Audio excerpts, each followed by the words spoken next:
سانپ ڈسے گا تیری جان چلی جائے گی، برا دوست ڈسے گا تیرا ایمان چلا جائے گا۔ بسم اللہ الرحمن الرحیم محمد وبارک وسلم۔ کتاب فطرت کے سر ورق پر جو نام احمد رقم نہ ہوتا، کتاب فطرت کے سر ورق پر جو نام احمد رقم نہ ہوتا، تو نقش ہستی ابھر نہ سکتا، وجود لوح و قلم نہ ہوتا۔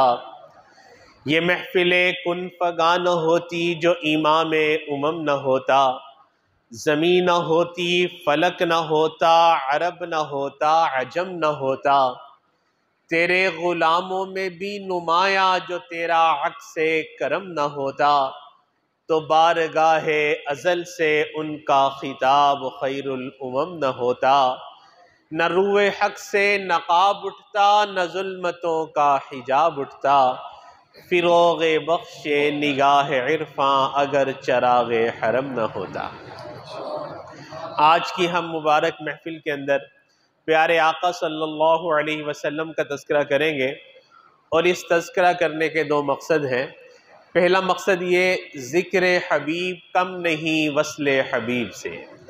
محبوب کا تذکرہ کرنا ایسا ہی ہے کہ جیسے ان سے ملاقات کرنا، ان کا وصل حاصل کرنا۔ اور دوسرا مقصد یہ کہ ہمارے دل میں پیارے آقا صلی اللہ علیہ وسلم کی محبت دنیا کی ہر محبت سے بڑھ جائے۔ سیدنا ابراہیم علیہ السلام نے جب بیت اللہ کو تعمیر کیا تو دعا مانگی، ربنا وابعث فیہم رسولا۔ مفہوم یہ ہے کہ اللہ میں نے عبادت خانہ بنا دیا، آپ عبادت سکھانے والے کو بھیج دیجئے۔ میں نے مدرسہ بنا دیا، آپ پڑھانے والے کو بھیج دیجئے۔ نبی علیہ السلام نے ارشاد فرمایا کہ میں اپنے دادا ابراہیم کی دعا کی قبولیت بن کے دنیا میں بھیجا گیا۔ اب دیکھیے، دعا مانگنے والے ابراہیم خلیل اللہ، آمین کہنے والے اسماعیل ذبیح اللہ، جس جگہ پہ دعا مانگی اس جگہ کا نام بیت اللہ، جس سے دعا مانگی اس کا نام اللہ، جس نے اس دعا کا ذکر کیا اس کا نام کلام اللہ، اور جو دعا کی قبولیت بن کے تشریف لائے ان کا نام محمد الرسول اللہ۔ کوئی لغزش نہ ہو جائے الہی اس سے ڈرتا ہوں، کوئی لغزش نہ ہو جائے الہی اس سے ڈرتا ہوں، بھروسے پہ تیرے میں اس کام کا آغاز کرتا ہوں۔ علامہ اقبال نے کیا خوب کہا، ہزار بار بشویم دہن ز مشک و گلاب، فروز نام تو گفتن کمال بے ادبیست، کہ اگر میں ہزار مرتبہ اپنے منہ کو مشک اور گلاب سے دھو لوں، محبوب کا نام ہی لینا میرے لیے پھر بھی بے ادبی۔ پروردگار عالم نے قرآن کریم میں ایک سورت مبارکہ سورۃ الضحیٰ نازل فرمائی۔ سورۃ الضحیٰ ترتیب نزولی کے اعتبار سے 10ویں نمبر پہ نازل ہوئی، اور اس سورت کی 11 آیات ہیں اور 41 اس کے کلمات ہیں۔ اس سورت مبارکہ کا شان نزول کیا ہے؟ نبی علیہ السلام پہ فترت وحی کا زمانہ آیا، یعنی وحی منقطع ہوئی۔ نبی علیہ السلام وحی کے انتظار میں بار بار اپنا چہرہ آسمان کی طرف کرتے تھے، اور اللہ کو اتنا پیار آتا، پروردگار قرآن کریم میں فرماتے ہیں، قَدْ نَرَا تَقَلُّبَ وَجْهِكَ فِي السَّمَاءِ، اے محبوب جب آپ اپنا چہرہ آسمان کی طرف کرتے تو میں بھی آپ کے چہرے کو دیکھتا تھا۔ چنانچہ کفار مکہ کو اور یہودیوں کو اس بات کا انتظار رہتا کہ کون سی نئی وحی آئے، ہمیں پتہ چلے، ہم اس بات کا بتنگڑ بنائیں اور مسلمانوں کے خلاف طعن و تشنیع اور ان کا مذاق اڑائیں۔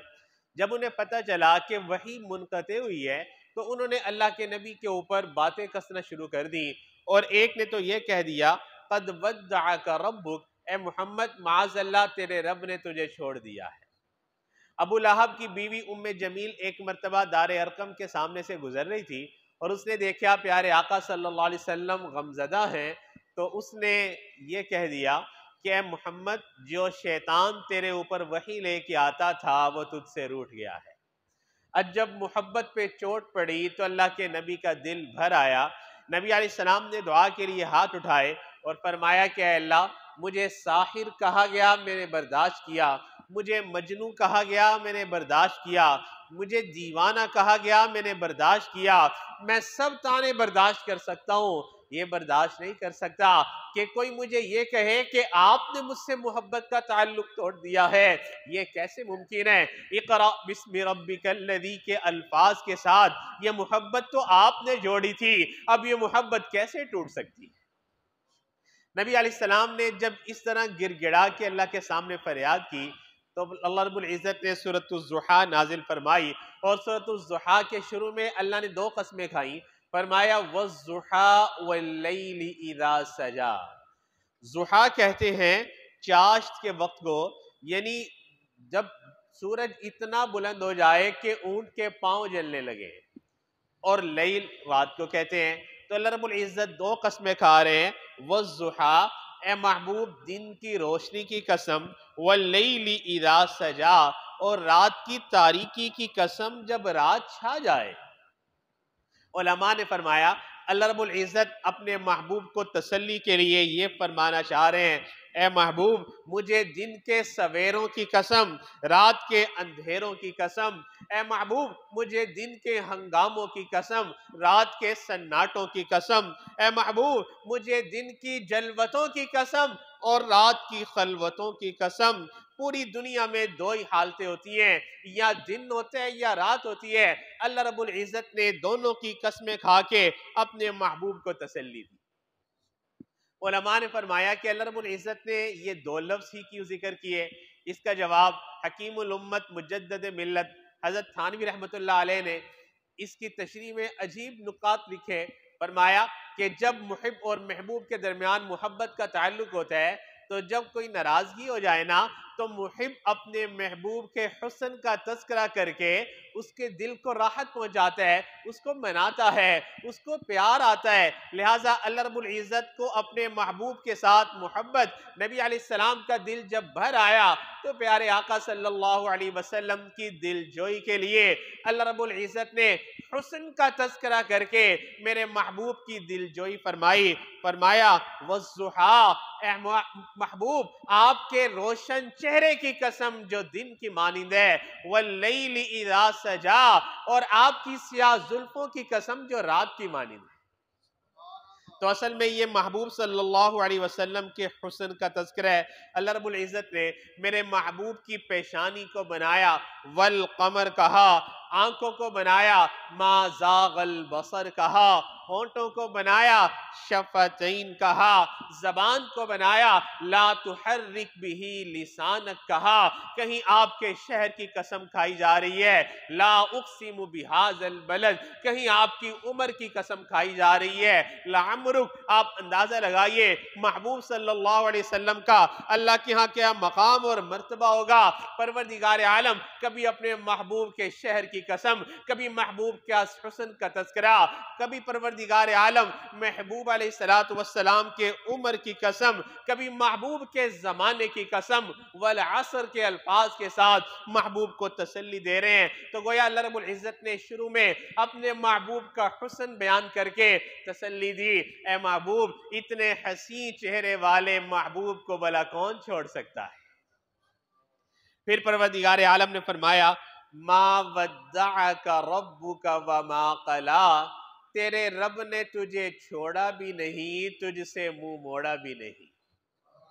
جدائی کی دو صورتیں ہوتی ہیں نا، یا تو حالات جدا کر دیتے ہیں یا ناراضگی جدائی کا سبب بن جاتی ہے۔ جیسے ماں بیٹے کے درمیان کتنی محبت ہوتی ہے، مگر بیٹے کو تعلیم کے لیے بیرون ملک جانا پڑ گیا، حالات نے جدا کر دیا، یا ناراضگی جدائی کا سبب بن جاتی ہے۔ زوجین کے درمیان ایک وقت میں کتنی محبت ہوتی ہے، لیکن ایسا بھی بعض اوقات وقت آ جاتا ہے کہ وہی زوجین ایک دوسرے کے ساتھ طلاق دے کے الگ الگ ہو جاتے ہیں۔ اللہ رب العزت نے دونوں کیفیتوں کا تذکرہ اس آیت میں کیا، ما ودعک ربک وما قلا، اے محبوب تیرے رب نے تجھے چھوڑا بھی نہیں، تجھ سے منہ موڑا بھی نہیں۔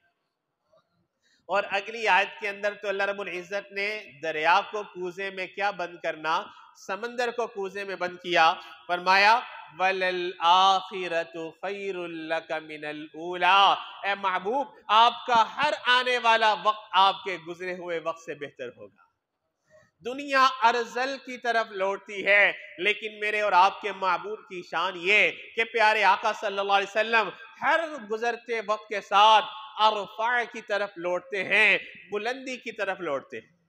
نبی علیہ السلام کی عالم ارواح کی زندگی بہتر تو آپ کا بطن مادر میں آ جانا یہ اس سے بھی بہتر، پھر آپ کی ولادت مبارکہ بہتر تو بچپن کی زندگی اس سے بھی بہتر، پھر آپ کی جوانی کی زندگی بہتر تو پھر کنوارے پن اور اس کے بعد شادی کی زندگی اس سے بھی زیادہ بہتر، پھر آپ کی شادی کے بعد اولاد کے بغیر زندگی بہتر، اولاد کا ہو جانا یہ اس سے بھی زیادہ بہتر، پھر نبی علیہ السلام کا غار حرا کی تنہائی میں اپنے پروردگار سے راز و نیاز کرنا یہ بہتر تو نبوت کی زندگی اس سے بھی زیادہ بہتر، پھر میرے محبوب کی مکے کی زندگی بہتر تو مدینے کی زندگی اس سے بھی زیادہ بہتر، پھر مدینہ میں میرے محبوب کے غزوات میں فاتح بننا یہ بہتر تو ایک وقت ایسا بھی آتا ہے کہ فاتح مکہ بن کے آپ مکہ تشریف لاتے ہیں یہ اس سے بھی زیادہ بہتر،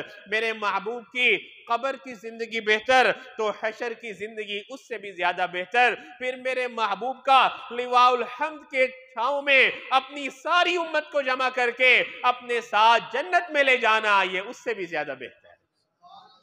نبی علیہ السلام نے ارشاد فرمایا کہ میدان محشر میں مجھے ممبر پیش کیا جائے گا اور بیٹھنے کو کہا جائے گا، میں تعمیر حکم پہ ہاتھ رکھ دوں گا، بیٹھوں گا نہیں، اس لیے کہ کہیں ایسا نہ ہو کہ میں ممبر پہ بیٹھوں اور یہ اڑا کے مجھے جنت میں لے جائے اور میری امت پیچھے بے سہارا رہ جائے، میں قیامت کے دن اپنی امت کو بے سہارا نہیں چھوڑوں گا۔ نبی علیہ السلام نے ایک مرتبہ فرمایا کہ اللہ رب العزت نے ہر نبی کو ایک دعا کا اختیار دیا کہ وہ جو دعا جیسے مانگیں گے ویسے قبول کی جائے گی۔ صحابہ نے پوچھا اللہ کے نبی آپ کو بھی دعا کا اختیار دیا گیا اور آپ نے کیا مانگی؟ نبی علیہ السلام نے فرمایا اختیار مجھے بھی دیا گیا مگر میں نے ابھی نہیں مانگی، قیامت کے روز کے لیے محفوظ کر لی، قیامت کے دن میں اپنی گناہگار امت کے حق میں اللہ کے سامنے سفارش کروں گا اور پروردگار میری شفاعت کو قبول فرمائے گا۔ تو نبی علیہ السلام کو تسلی دی وَلَلْآخِرَةُ خَيْرٌ لَكَ مِنَ الْأُولَىٰ، اے محبوب آپ کا ہر آنے والا وقت آپ کے گزرے ہوئے وقت سے بہتر ہوگا۔ پھر اللہ رب العزت نے اپنے محبوب کی تسلی اور دل جوئی کے لیے ایسا جملہ ارشاد فرمایا، دل کر اٹھتا ہے۔ سید عائشہ صدیقہ رضی اللہ عنہ نے جب یہ آیت کا ٹکڑا سنا عرض کرنے لگی پیارے آقا صلی اللہ علیہ وسلم آپ کا اللہ کے ہاں کیا مقام ہے، اللہ آپ کو کیسے الفاظ سے تسلی دے رہے ہیں؟ پروردگار فرماتے ہیں وَلَسَوْفَ يُعْتِيكَ رَبُّكَ فَتَرْضَىٰ، اے محبوب ہم آپ کو اتنا دیں گے کہ آپ راضی ہو جائیں گے۔ پوری دنیا میں ہر انسان نیک ہو، ولی ہو، قطب ہو، غوث ہو، ابدال ہو، حتیٰ کہ کوئی پیغمبر ہی کیوں نہ ہو، اس کی خواہش اللہ مجھ سے راضی ہو جائے، میرے پروردگار کی یہ خواہش میرا محبوب مجھ سے راضی ہو جائے۔ سیدنا آدم علیہ السلام گر گڑا کے اللہ کے سامنے فریاد کر رہے ہیں ربنا ظلمنا انفسنا وَإِن لَّمْ تَغْفِرْ لَنَا وَتَرْحَمْنَا، اے اللہ میں نے اپنی جان پہ ظلم کیا، اگر آپ مجھے معاف نہیں کریں گے، میرے پہ رحم نہیں کریں گے، میں تو بڑا خسارہ پانے والوں میں سے ہو جاؤں گا۔ آپ سوال پوچھئے اے جد امجد آپ اللہ کے سامنے اتنی فریاد، اتنا آہ و بکا کس مقصد کے لیے؟ جواب آئے گا اللہ کی رضا چاہتا ہوں۔ حضرت نوح علیہ السلام نے 1000 سال تک قوم کو دین کی دعوت دی مگر قوم میں چند لوگوں نے ایمان قبول کیا اور 1000 سال تک ان کو صعوبتوں، مشقتوں، مشکلات میں سے گزرنا پڑا۔ اتنی مشقت اٹھا رہے ہیں کس لیے؟ جواب آئے گا اللہ کی رضا چاہتا ہوں۔ یونس علیہ السلام مچھلی کے پیٹ میں گرفتار ہو جاتے ہیں اور اس موقع پہ اللہ کی حمد و ثنا بیان کرتے ہیں۔ پوچھئے اس موقع پہ بھی اللہ کی حمد و ثنا، جواب ملے گا اللہ کی رضا چاہتا ہوں۔ ایوب علیہ السلام بیماری میں مبتلا ہو جاتے ہیں اور اس بیماری میں زبان اللہ کی حمد و ثنا میں مصروف، کس لیے؟ اللہ کی رضا چاہتا ہوں۔ ابراہیم علیہ السلام آگ میں ڈالے جاتے ہیں، اس سے بھی بڑی آزمائش، حکم ہوتا ہے اپنے بیٹے کے گلے پہ چھری چلاؤ۔ آپ پوچھئے اتنی آزمائش کیوں؟ جواب ملے گا اللہ کی رضا چاہتا ہوں۔ یوسف علیہ السلام جیل میں قید و بند کی صعوبتیں برداشت کر رہے ہیں، کس لیے؟ اللہ کی رضا چاہتا ہوں۔ یعقوب علیہ السلام اپنے بیٹے یوسف علیہ السلام کی جدائی میں اتنا روتے ہیں، وَبِيَضَّتْ عَيْنَاهُ مِنَ الْحُزْنِ، رو رو کے بینائی چلی جاتی ہے۔ کوئی انسان ہو، ولی ہو، قطب ہو، غوث ہو، ابدال ہو، نبی بھی ہو، اس کے ہر عمل کا محور اللہ مجھ سے راضی ہو جائیں، قربان جائیں۔ میں اور آپ اپنے محبوب کے اوپر پروردگار عالم فرماتے ہیں وَلَسَوْفَ يُعْتِيكَ رَبُّكَ فَتَرْضَىٰ، اے محبوب ہم آپ کو اتنا دیں گے کہ آپ راضی ہو جائیں گے۔ اگر اس کا ہم اپنے الفاظ میں ترجمہ کریں تو یہ بنتا ہے اے محبوب ہم آپ کو اتنا دیں گے کہ آپ بس بس کریں گے۔ پروردگار تسلی دے رہے ہیں اے محبوب ہم نے آپ کے لیے کیا کیا نہ کیا۔ آپ اشارہ کرتے ہیں چاند کو 2 ٹکڑے کر دیا جاتا ہے، آپ کے دل کی یہ خواہش ہے بیت اللہ قبلہ بن جائے، ہم آپ کی خواہش کو پورا کرتے ہوئے بیت الحرام مسجد اقصی سے تحویل قبلے کا حکم دے دیتے ہیں۔ آپ ہم سے عمر مانگتے ہیں، ہم عمر بن خطاب کو آپ کے قدموں میں لا بٹھاتے ہیں۔ آپ ابو ہریرہ کی والدہ کے لیے دعا مانگتے ہیں، ابو ہریرہ گھر بعد میں پہنچتے ہیں، ان کی والدہ پہلے کلمہ پڑھ کے مسلمان ہو جاتی ہیں۔ اے محبوب آپ نے جو فریاد کی ہم نے پورا کیا، یہ کیسے ممکن ہے ہم آپ کو اب تنہا چھوڑ دیں؟ وَلَسَوْفَ يُعْتِيكَ رَبُّكَ فَتَرْضَىٰ، ہم آپ کو اتنا دیں گے کہ آپ راضی ہو جائیں گے۔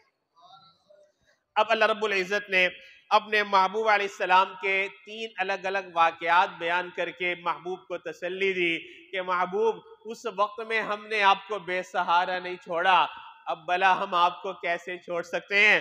پروردگار عالم فرماتے ہیں الم یجدک یتیما فآوا، اے محبوب ہم نے آپ کو یتیم نہ پایا پھر آپ کو ٹھکانہ نہ دیا۔ دنیا کے اندر یتیم کس طرح در بدر کی ٹھوکریں کھاتے ہیں، زمانے میں صعوبتیں برداشت کرتے ہیں، برائے تو کیا اپنے بھی بیگانے بن جاتے ہیں، کوئی پرسان حال نہیں ہوتا۔ اللہ رب العزت فرماتے ہیں اے محبوب آپ کو اپنے بچپن میں یتیمی کے واقعے کو یاد کر کے یہ تسلی دل میں بٹھانی چاہیے، اس موقع پہ ہم نے آپ کو نہیں چھوڑا، اب ہم آپ کو کیسے چھوڑ سکتے ہیں؟ نبی علیہ السلام کے دور یتیمی کو دیکھیے، آنکھوں میں آنسوں کی جھڑیاں لگ جاتی ہیں۔ بی بی آمنہ جب بیوہ ہوتی ہیں تو اس وقت ان کی عمر 17 سال تھی۔ آپ اندازہ لگائیے ایک 17 سال کی بچی بیوہ ہو جائے اس کے دل پہ کیا چوٹ لگتی ہوگی۔ نبی علیہ السلام کی جب ولادت مبارکہ ہوتی ہے بی بی آمنہ فرماتی ہیں گھر میں چراغ جلانے کے لیے تیل بھی نہیں تھا۔ آپ اندازہ لگائیے 2 جہاں کے سردار کی ولادت کا وقت ہے اور گھر میں چراغ جلانے کے لیے تیل بھی نہیں ہے۔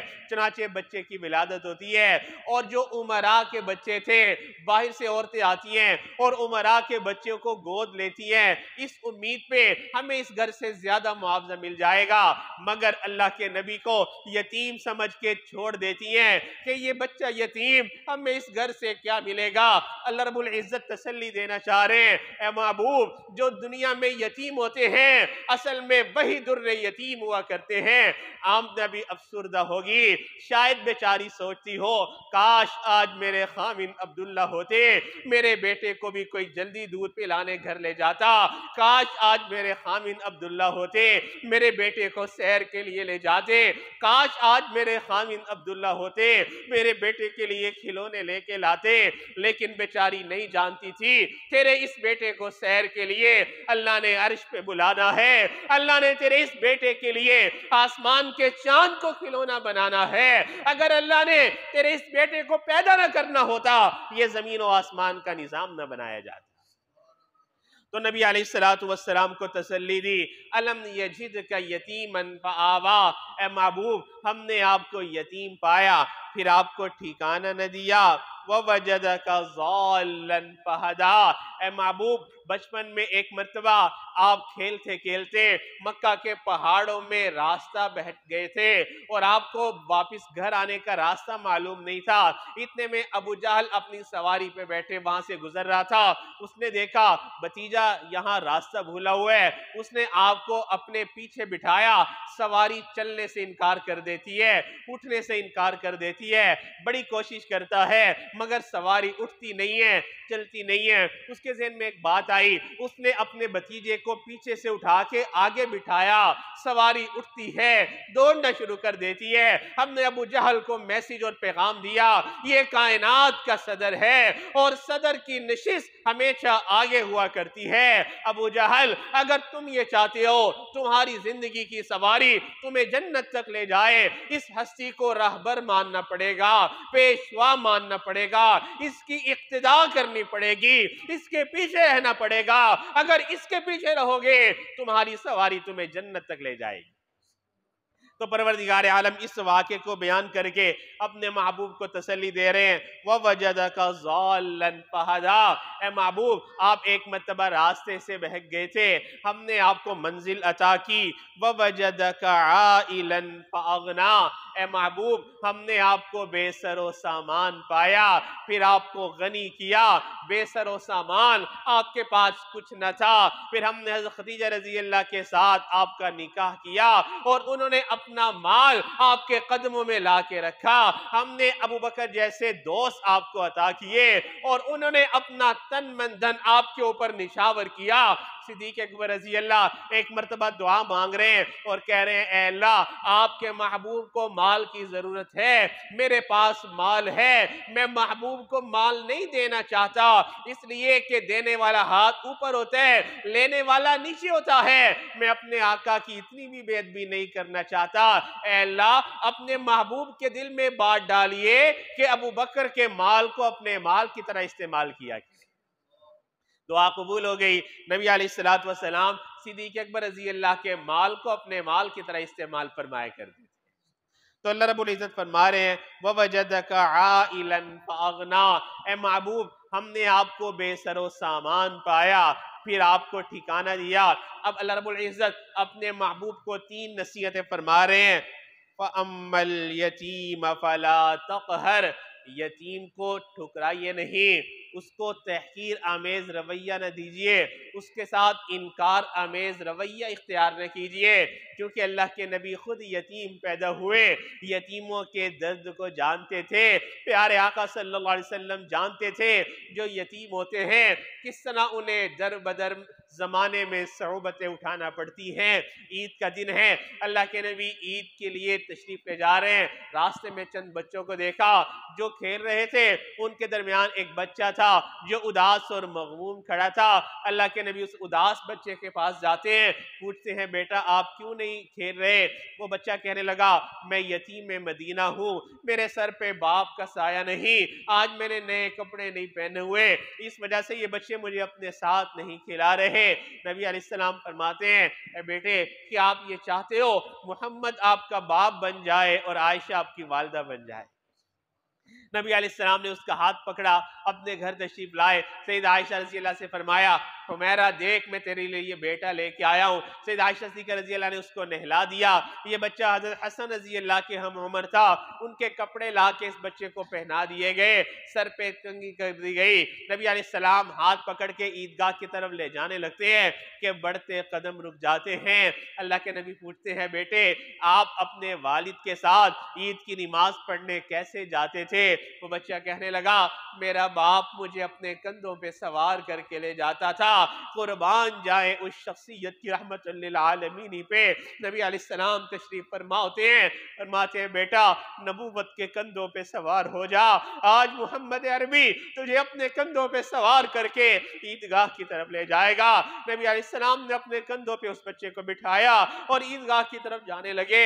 راستے میں انہی بچوں نے جب دیکھا یہ بچہ ابھی ہمارے ساتھ کس حال میں تھا اور ابھی یہ اللہ کے نبی کے ساتھ، ان کھیلنے والے بچوں میں سے ایک بچے نے ٹھنڈی سانس لی اور کہنے لگا کاش آج میرا بھی باپ سر پہ نہ ہوتا تاکہ اللہ کے نبی مجھے بھی اپنا بیٹا بنا لیتے۔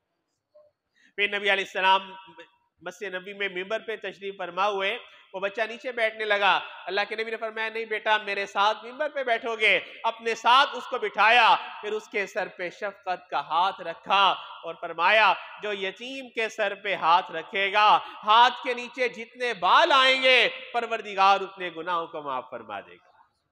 تو پروردگار عالم اپنے محبوب کو تسلی دے رہے ہیں، فَأَمَّا الْيَتِيمَ فَلَا تَقْهَرْ، یتیم کو جھڑکی نہ دیجئے، انکار نہ کیجئے، وَأَمَّا السَّائِلَ فَلَا تَنْهَرْ، سوالی سائل جو ہوتا ہے، سوال کرنے والا، اس کو بھی نہ انکار کیجئے۔